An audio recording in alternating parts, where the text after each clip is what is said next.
All right, guys, well, I'm back today with another LPVO or low power variable optic. This one is an Atibal XP8 and it is pretty darn slick. Before we get too far into it, I want to give a huge shout out to Optics Planet for sending this over to the channel for us to try out. Without their support, it'd be really difficult to continue just to do reviews on scopes like this.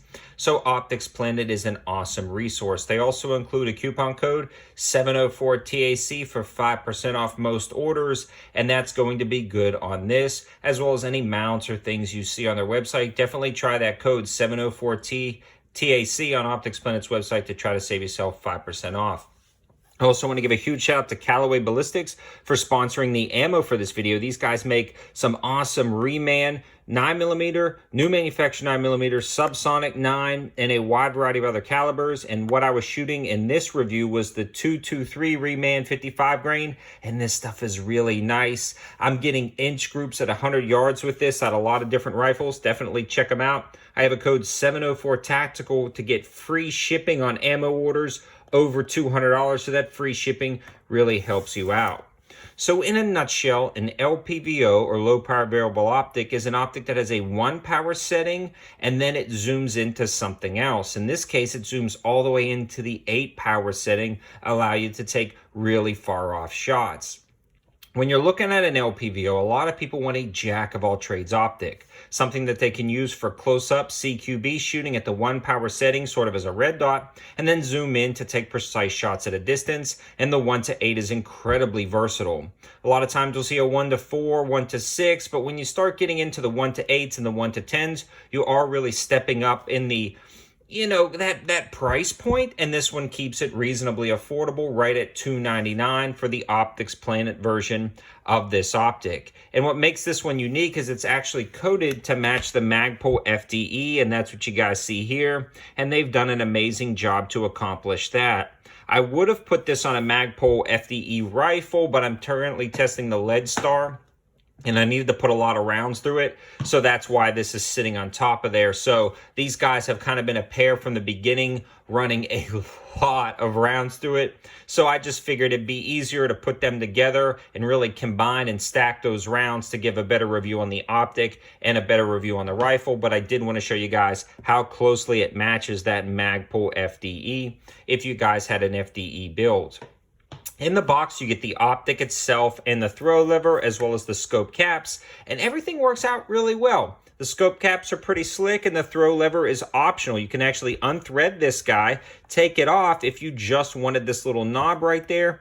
That works out well. I personally like the throw lever. It has some pretty nice knurling to it, and it's pretty cool they included it in the box. But again, right around that $300 price, and you can save that 5% off with my code. I'm glad they did include those little extras. The only thing I added was the mount. I actually just posted a video on best budget and high value offset mounts. If you were looking for a mount for this guy, definitely check out that video. This one has a 30mm tube, which is great for light transmission as well as adjustments left and right. This one does have the cap turrets, and I like that because a lot of the information can be found on the reticle, so you make your adjustments right there. It has reasonable clicks, but they're not super, but you don't really need them to be super since they are cap turrets. The illumination knob is located on the side. It takes the standard CR2032 battery, and in fact, it works out really well with the illumination. It doesn't have on and off positions in between, but it does actually get pretty much daytime bright, which is unique for an optic like this. So it does get definitely bright enough to use for hunting, personal defense, kind of shooting in and around your home at dusk. This is a great option, especially if you were thinking about doubling this as like a personal defense optic. You could turn it on to that brightness setting, one of the higher brightness settings, and really use it as a red dot in your home to defend yourself. And on a bright sunny day, you can always turn it off and use that blacked out reticle system that's always visible, which is really convenient if your battery goes dead. The eye box and eye relief on this guy are also pretty darn good for the money. The eye relief is how far away you can be from the optic and still make it out without the reticle blacking out. And the eye box is how far left, right, up, and down you can be without the reticle blocking out. On the 1 power setting, it's incredibly forgiving, meaning you can have your head up, down, left, right in like a crazy scenario where you're defending yourself or you're running around 3-gun and you might not get a proper cheek placement. You can actually still make out that reticle on the 1 power setting fairly easily, and it works out well, so I'm glad about that on this optic. The other thing I want to discuss is the glass clarity. It's pretty darn good. This is a true 1 power setting, but you get just a subtle fisheye effect at the 1 power setting. It's not the best I've ever seen at the 1 power setting. It's on par with other optics in this price point or a little bit lower than this price point. It's definitely not punching above its weight class at the 1 power setting when it comes to that fisheye effect, but the glass clarity is actually really good. But then when you zoom into the 8 power setting, it is on point.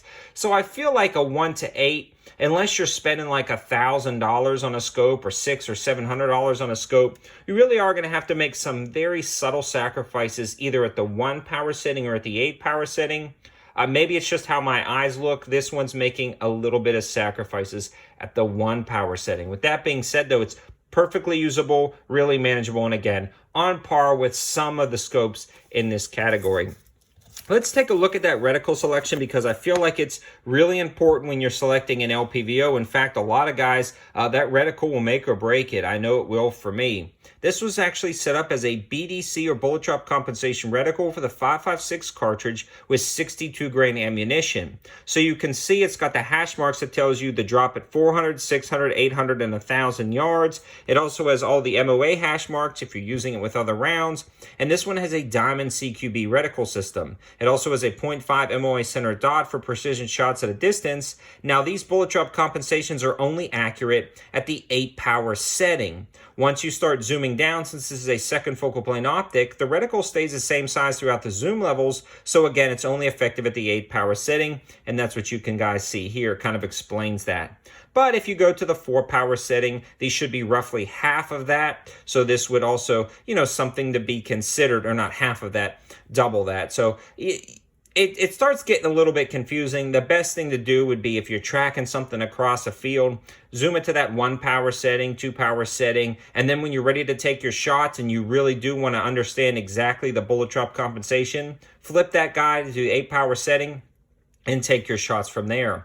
I also like the diamonds. I know it doesn't say anything about it here, but kind of height over bore if you're doing CQB shooting, like up close, maybe like 8 to 10 yards for personal defense. Instead of using that center dot to aim, you can actually go up, and that accounts for the height over bore a little bit. I know I do that some in my shooting. It really doesn't matter. It's only an inch or two, but if you wanted to take more precise shots, that might be a little bit easier to do as well. The next thing we're going to discuss is the function of the throw lever itself and the zoom knob. This is incredibly smooth and easy to use, and as you can see in the intro, it just is so fluid to just flip from the 8 to the 1 to the 2. I mean, it is super simple and it works out really well, and functionally this absolutely held zero just fine. It didn't walk loose. It was easy to sight in. So some of the negatives of this optic I do want to mention are, for the $300, I feel like you are competing with a lot of other really good scopes in this category. Scopes with good glass, good reticle systems, exposed locking turrets. But this one punches well in its weight class. I mean, it really does just depend. Are you more of a guy that wants exposed turrets that lock, or do you want capped turrets so you don't bump them? Do you like that magpul matching? The throw lever on this guy is incredibly nice. The 1 power setting does have a slight fisheye effect, but overall, this is a solid optic from front to back. Good glass, good reticle selection, good illumination, ease of use is spectacular. I mean, this is a solid optic, but it is going to be one of those personal preferences. So that's why I love Optics Planet. They send all this stuff out so I can give it a try, give you my unbiased opinions. Definitely take a look at my other reviews on the channel, subscribe, and this will allow you to get a better understanding of all the LPVOs I've reviewed. I probably reviewed 20 or 30 LPVOs on the channel, and I give you all of these same kind of specs and features, and you can compare and contrast. Also, again, I want to give a huge shout out to Callaway Ballistics for sponsoring the ammo. Remember that code 704TACTICAL for free shipping on ammo orders over $200. And also, guys, I have a second YouTube page. It's the 704 Gear YouTube page. I'll link that in the description below. That goes over all of my gear reviews. It's kind of a backup channel. Definitely subscribe over there. You won't want to miss anything I post, as well as all of my things like my campsite page where I link to all the best deals, and my 704 Gear Facebook page. Thanks for watching, guys. Have a good one.